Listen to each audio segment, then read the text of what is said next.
अरे यार ये बहुत टाइम हो गया, आधा घंटा निकल गया। चलो आज हमारा टॉपिक है calculation of interest on drawing. ये बहुत इंपॉर्टेंट टॉपिक है क्योंकि पूरे चैप्टर में P and L operation account बनाना है, कैपिटल अकाउंट बनाना है, उसमें हमें ड्राइंग लिखनी है। इंटरेस्ट ऑन ड्राइंग दोनों ही जगह जाएगा, कैपिटल अकाउंट में भी, पी एंड एल ऑपरेशन में भी। तो याद है मैंने पिछली दो क्लास में मैंने आपको 2-3 बार बताया है, हमने किया भी है कि सिंपल कि भाई अगर क्वेश्चन में डेट ऑफ विड्रॉल नहीं दिया होगा कि पार्टनर ने किस डेट को विड्रॉ करे हैं तो कितने महीने का इंटरेस्ट लगाते हैं, 6 महीने का। देखो प्रिंसिपल अमाउंट हमें पता होती है, रेट ऑफ इंटरेस्ट हमें पता होती है, दी होती है। हमें जो दिमाग लगाना है वो टाइम फैक्टर पे लगाना है। ठीक है, सिंपल इंटरेस्ट है, प्रिंसिपल, रेट और टाइम, 3 फैक्टर से इंटरेस्ट निकलता है, सिंपल मेथड, सिंपल इंटरेस्ट। लेकिन दिक्कत है टाइम फैक्टर की। तो अगर डेट ऑफ विड्रॉल नहीं है तो 6 मंथ का इंटरेस्ट हम लगाते हैं। लेकिन अगर डेट ऑफ विड्रॉल है तो उसमें सबसे पहला केस है, हाँ? अगर डेट ऑफ विड्रॉल है तो उसमें जैसे कि पहला केस, अलग अलग डेट पे अलग अलग अमाउंट विड्रॉ करी है, अलग अलग डेट पे अलग अलग अमाउंट विड्रॉ करी है। मैं क्वेश्चन को बहुत ज्यादा बड़ा नहीं करता, एक छोटा सा एग्जांपल देके समझाता हूँ। जैसे मान लो X and Y are partner, ratio है 3:2 and date of withdrawal X के दिए हैं 1 मई 20,000। एक सिंपल फिगर लेके चलता हूँ, सिंपल डेट 1 सितंबर और 31 जनवरी। तो ये अलग अलग डेट अलग अलग अमाउंट, ज्यादा बड़ा एग्जांपल नहीं ले रहा, बस 3 ही डेट 3 ही विड्रॉल ले रहा हूं मैं इसमें। तो इसको हम दो मेथड से, अगर मान लो rate of interest 12% per annum है, ऑब्वियसली 31 मार्च 2023 को अकाउंट क्लोज हो रहे हैं, तो इंटरेस्ट कैसे कैलकुलेट करेंगे? एक तो होता है सिंपल मेथड जो हमने 9th-10th में सीखा था कि भाई 20,000 रुपए के ऊपर 12% के रेट से कितने महीने का इंटरेस्ट लगेगा? 11 महीने का। 1 मई से 31 मार्च गिन लो, 11 महीने बनते हैं। फिर 15,000 पर 12% के रेट से कितने महीने का इंटरेस्ट लगेगा? बड़ी जल्दी कैलकुलेट कर रहा है तो, ये तो मैंने भी नहीं किया था। और 10,000 रुपए के ऊपर 12% के रेट से कितने महीने का इंटरेस्ट लगेगा? 2 महीने का, फरवरी और मार्च। इस डेट से लेकर सबकी यहां तक की काउंट करनी है ना, जिस डेट को अकाउंट क्लोज हो। तो ये इंटरेस्ट बनेगा 2200, इसका बना कितना बनेगा? 15,000 का, 1050 200। तो टोटल इंटरेस्ट हो गया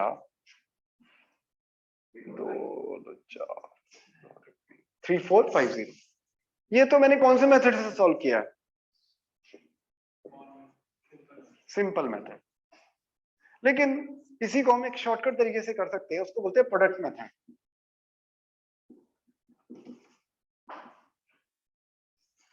प्रोडक्ट मेथड कहता है कि जिस अमाउंट के ऊपर जितने महीने का इंटरेस्ट निकालना है उसको पहले उतने महीने से मल्टीप्लाई कर लो।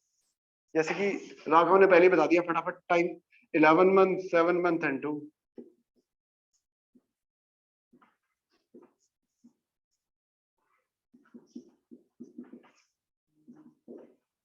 और फिर उसका टोटल लगा लो,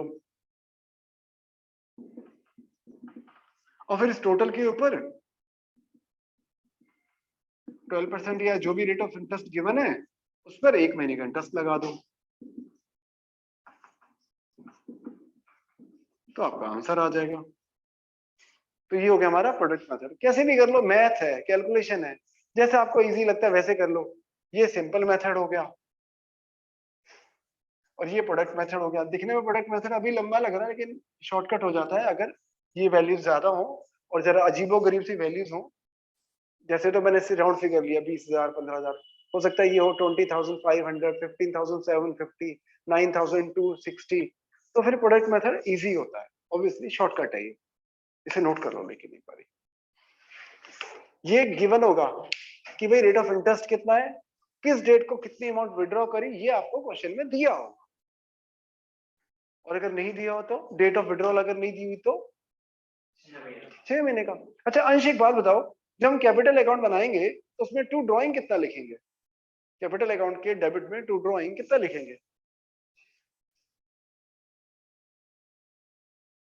ओह माय गॉड, क्या पूछ लिया मैंने, बताओ Shivansh.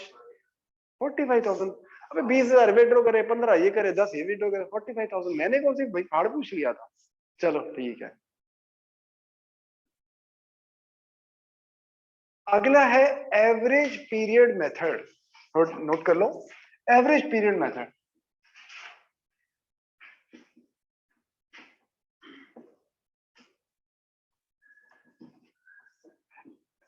Average period method, average period method तब एप्लीकेबल होता है जब डेट ऑफ विड्रॉल बिटवीन, मतलब time interval between two withdrawal is equal and amount of withdrawal जो है, जितना विड्रॉ किया है वो भी हमेशा सेम है। यानी दो विड्रॉल के बीच का जो टाइम पीरियड है वो सेम है हर विड्रॉल का, और जो अमाउंट ऑफ विड्रॉ करी है वो भी सेम करी। यानी same withdrawal same time interval में अगर कर रहा है कोई पार्टनर, तो वो हमारा वहां पे हम एवरेज टाइम पीरियड अप्लाई कर सकते हैं। मतलब ये शॉर्टकट है। आप सिंपल मेथड से भी कर सकते हो, प्रोडक्ट मेथड से भी कर सकते हो, पर उसमें टाइम ज्यादा लगेगा। एवरेज टाइम पीरियड मेथड से करोगे टाइम कम लगेगा।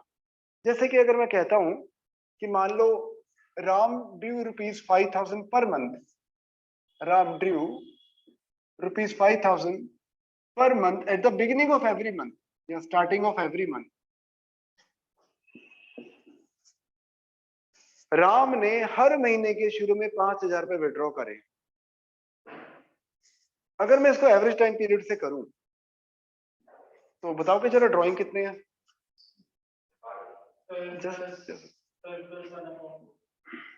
60,000 ड्राइंग पूछे मैंने। रेट ऑफ इंटरेस्ट मान लो 12% है। अब यहां बात आती है टाइम क्या लगेगा। यहाँ पे टाइम लगेगा 6.5 मंथ, 6.5 महीने। ये कैसे आया, अब इसको डिस्कस करेंगे, क्योंकि ऐसे रट तो सकते नहीं ना, इसका एक ट्रिक होती है, उससे हम निकाल लेते हैं एवरेज टाइम पीरियड। तो ये हमारा इंटरेस्ट आ जाएगा।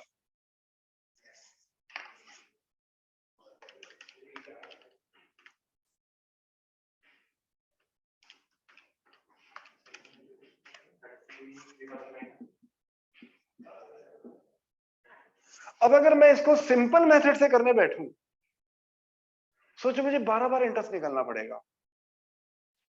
कैसे? पहले 5,000 पर 12% के रेट से कितने महीने का इंटरेस्ट, जो सबसे पहले कब विड्रॉ करा होगा उसने। अगर हमारा ईयर 1 अप्रैल 22 से लेकर 31 मार्च 23 अगर है, तो पहली बार कब विड्रॉ किया होगा उसने? अरे डेट पूछ रहा हूँ, डेट ऑफ विड्रॉल क्या होगी? 1 अप्रैल 2022 पूरा बोल रहा हूँ, तब मैंने सुन लिया था 1 अप्रैल बोल रहा। तो इस पर कितने महीने का इंटरेस्ट लगेगा? फिर अगला विड्रॉ कब किया होगा? डेट ऑफ विड्रॉल पूछ रहा हूँ, 1 मई, कितने महीने का इंटरेस्ट लगेगा? ऐसे कितनी बार निकालना पड़ेगा? 12 बार। फिर उनको ऐड करना पड़ेगा, आंसर यही आएगा। अगर मैं इसको प्रोडक्ट मेथड से भी करता हूं, अगर मैं इसको प्रोडक्ट मेथड से भी करता हूं, तो भी मुझे लंबी कैलकुलेशन करनी पड़ेगी। 5,000 पर को पहले 12 से मल्टीप्लाई करो, फिर 5,000 को 11 से, फिर 5,000 को 10 से, 9 8 7 6 5 4 3 2 1 मल्टीप्लाई करो, उनका टोटल लगाओ, टोटल के ऊपर एक महीने का इंटरेस्ट लगाओ, आंसर यही आएगा। तो बात इसमें सोचने वाली बात यह है कि ये फिगर कहां से आई 6.5 की। मेथड के नाम से ही पता चल रहा है, मेथड का नाम क्या है? Average period method. देखो अभी देख रहे हो, अमाउंट ऑफ विड्रॉल इक्वल है, सेम है, अमाउंट ऑफ विड्रॉल सेम है। सबसे पहले विड्रॉल पर कितने पीरियड का इंटरेस्ट लग रहा है, और सबसे लास्ट वाले पर कितना लगेगा? 12 और 1 की एवरेज क्या बनती है?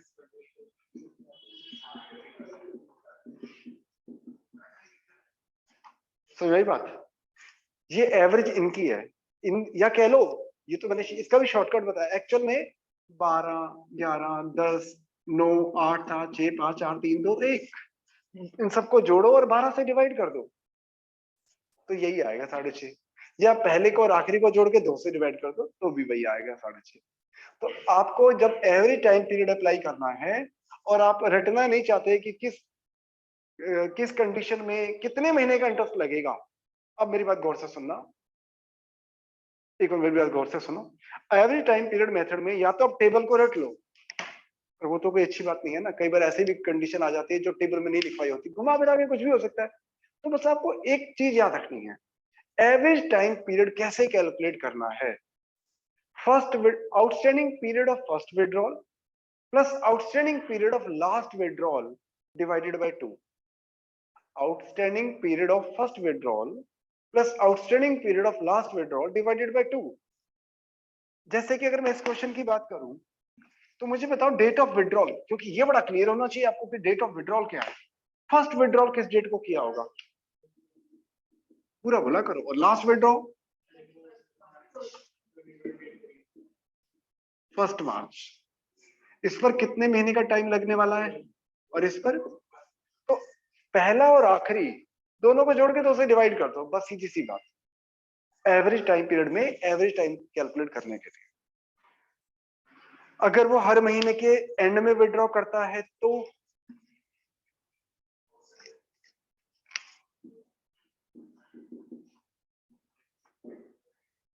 At the end of every month, अगर हर महीने के एंड में विड्रॉ करता है तो यहां पर लगेगा 5.5 महीने का।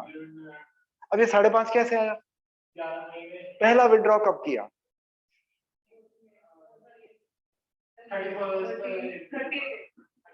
लास्ट विड्रॉ कब किया होगा, पहले विड्रॉल का आउटस्टैंडिंग पीरियड कितना है और लास्ट विड्रॉल का, दोनों की एवरेज।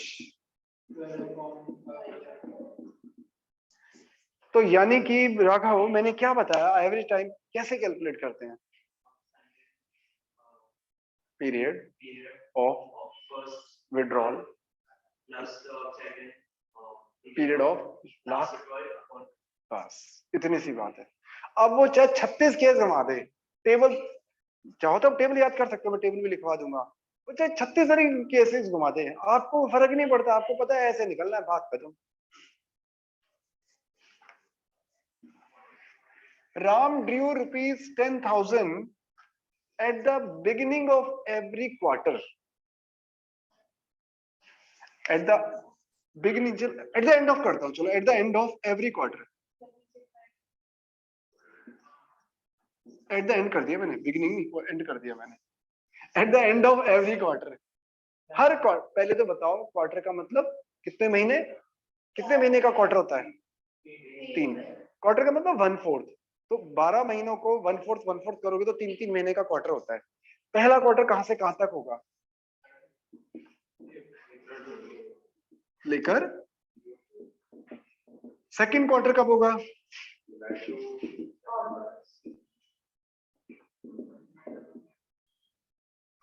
ठीक है, थर्ड क्वार्टर कब होगा,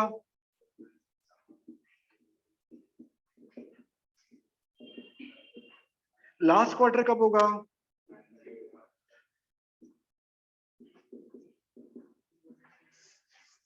ये क्लियर है जो मैंने क्वार्टर लिखे हैं।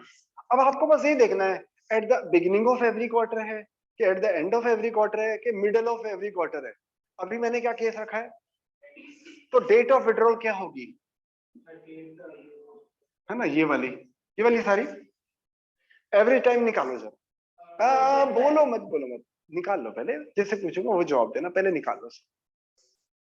इसमें एवरेज टाइम कितना लगेगा, जैसे प्रिंसिपल अमाउंट तो होगी 1,20,000, रेट ऑफ इंटरेस्ट मान लेते हैं 12%, बात है कितने महीने का इंटरेस्ट लगेगा, कितने महीने का बताओ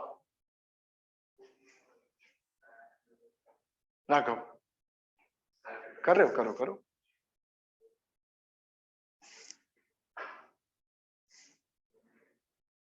कर लिया, बताओ 4.5 कैसे आया, यहाँ पे कितने महीने का इंटरेस्ट लग रहा है, और इस पर तो 9 और 0 की एवरेज क्या होती है, 4.5, सही बताया आपने। Outstanding period of first withdrawal, outstanding period of last withdrawal divided by 2। अच्छा, अगर हर क्वार्टर के शुरू में होता तो? रुक जाओ और होगा, सोच, आपको याद हो गया लगता है। अभी किया है? अच्छा अच्छा, बताओ, सोचो सोचो, अगर हर क्वार्टर के स्टार्टिंग में है तो? 12 प्लस 3 डिवाइडेड बाय 2 यानी कि 7.5, बिल्कुल सही। अगर हर क्वार्टर के मिड में है, आप जरा करो, हर क्वार्टर के मिड में है तो कितना महीने का इंटरेस्ट लगेगा? अरे रुक जाओ, बोलना नहीं है, सब लोग दिमाग लगाओ, हर क्वार्टर के मिड में, at the middle of every quarter. बाकी रिकॉर्डिंग है, जब चाहे देख सकते हो, साल में 5-6 बार तो देखते ही हैं बच्चे, भूल जाते हैं ना, हाफ ईयरली में, प्री बोर्ड में, फिर देखते हैं रिकॉर्डिंग, काम आई जाएगी। At the middle of every quarter में कितने महीने का टाइम लगेगा? अच्छा, मुझे लगा कह रहे हो, मैं बताती हूँ।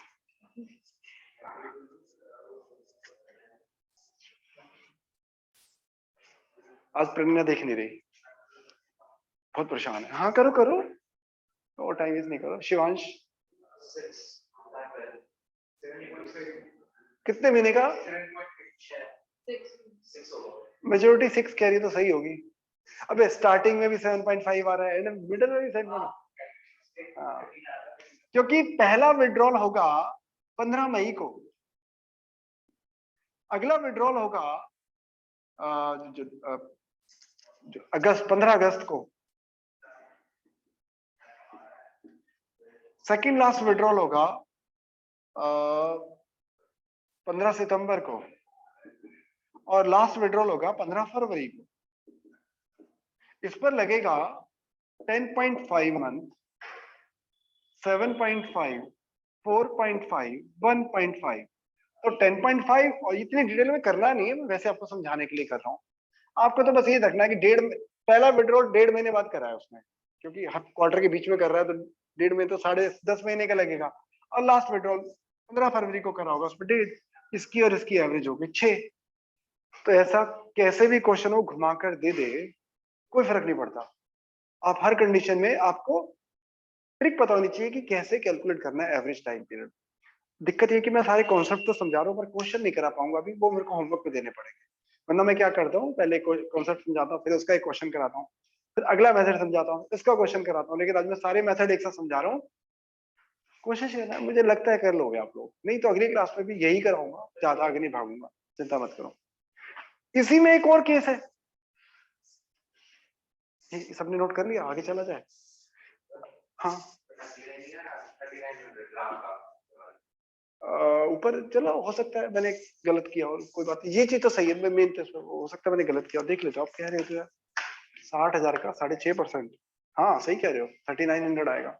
60,000 का 6.5%, 6-6-36, 6 बजे 30, 3900 आएगा।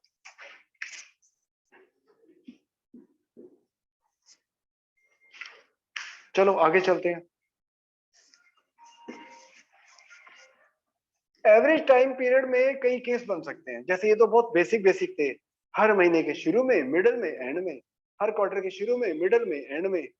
अब आएगा राम ड्यू रुपीज इतना at the beginning of every month but for 6 month only, but for 6 month only. पहले 6 महीने, आखिरी 6 महीने कब विड्रॉ करे, ऐसा कुछ होगा। जैसे कि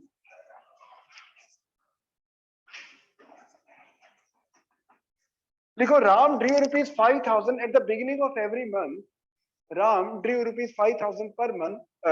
Ram drew rupees 5,000 at the beginning of every month, but for 6 months only.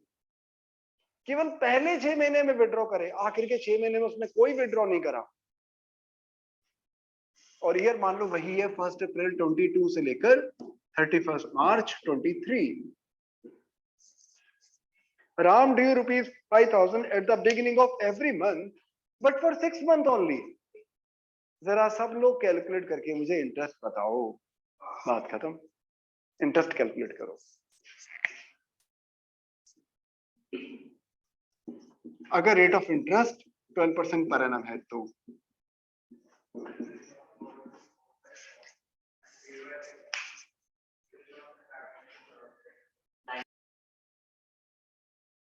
तो राम ने हर महीने के स्टार्टिंग में 5,000 रुपए विड्रॉ करे हैं, तो टोटल विड्रॉल हो गए उसके 30,000 रुपए। तो ठीक है, रेट ऑफ इंटरेस्ट दिया होगा, हमें सोचना टाइम। तो पहले 6 महीने में विड्रॉ करा बस उसमें, तो पहली बार कब विड्रॉ करा होगा, आखिरी बार कब विड्रॉ करा होगा,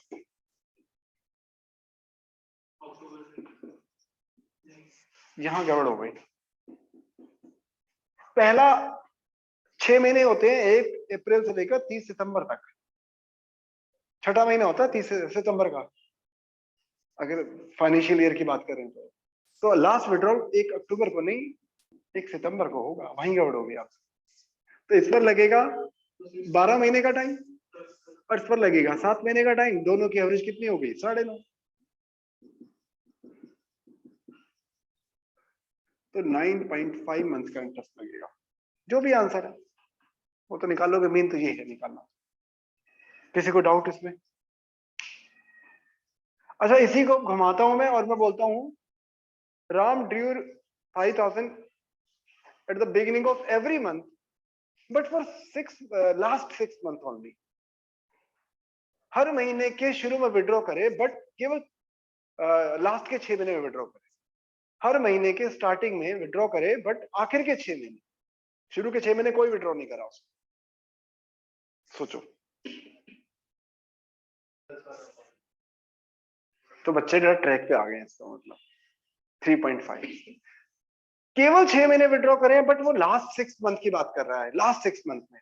तो डेट ऑफ विड्रॉल होगा उसका 1 अक्टूबर और लास्ट होगा 1 मार्च। इस पर लगा 6 महीने का टाइम, इस पर लगा 1 महीने का टाइम, 6 और 1 की एवरेज हो गई 3.5। तो यहाँ पर 3.5 महीने का इंटरेस्ट लगेगा। अब मोस्ट ऑफ कंडीशन तो इसमें कवर हो जाएगी, ठीक है। और बाकी कोई जरूरी नहीं है कि आप इसको एवरेज टाइम पीरियड से ही सॉल्व करो, आप किसी भी मेथड से सॉल्व कर सकते हो, उसमें कोई दिक्कत नहीं है। शॉर्टकट है ये, आपको जो इजी लगता है करो। लेकिन कई बार एग्जाम में आ जाता है एमसीक्यूज में। इस बार सैंपल पेपर में जो अभी लेटेस्ट सैंपल पेपर आया है उसमें भी, जो अभी 31 मार्च का पेपर है उसमें भी एक क्वेश्चन है मेरे ख्याल से, या पिछले साल था भाई, विड्रॉ करा है बताओ एवरेज टाइम पीरियड के हिसाब से कितने महीने का इंटरेस्ट लगेगा। तो वैसे जनरली न्यूमेरिकल अगर आता है तो उसमें आप कोई भी फॉर्मूला अप्लाई करो, आपकी मर्जी है भाई, आपको कैलकुलेट करना है, तो शॉर्टकट है बस ये, ठीक है।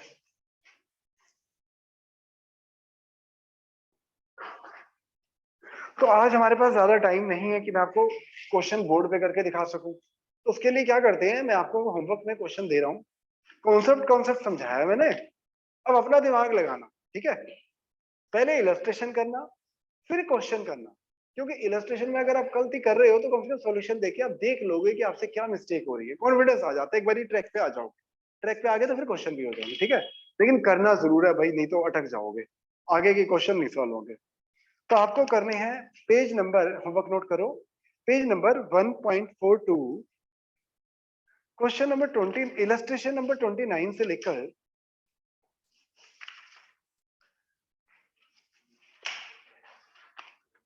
38 तक, इलस्ट्रेशन नंबर 38 तक, ठीक है। और उसके अलावा एक और है, हाँ, इलस्ट्रेशन नंबर 40 भी कर लेना और 41, 42 भी कर लेना। चलो इतने ही बहुत है, कितने हो गए देखना, हिसाब लगाना जरा, 12-13 इलस्ट्रेशन हो गई, चलो बहुत है फिर अभी के लिए, ठीक है। तो चलो आज ज्यादा आगे नहीं चलते, इतना ही बहुत है। पर मैं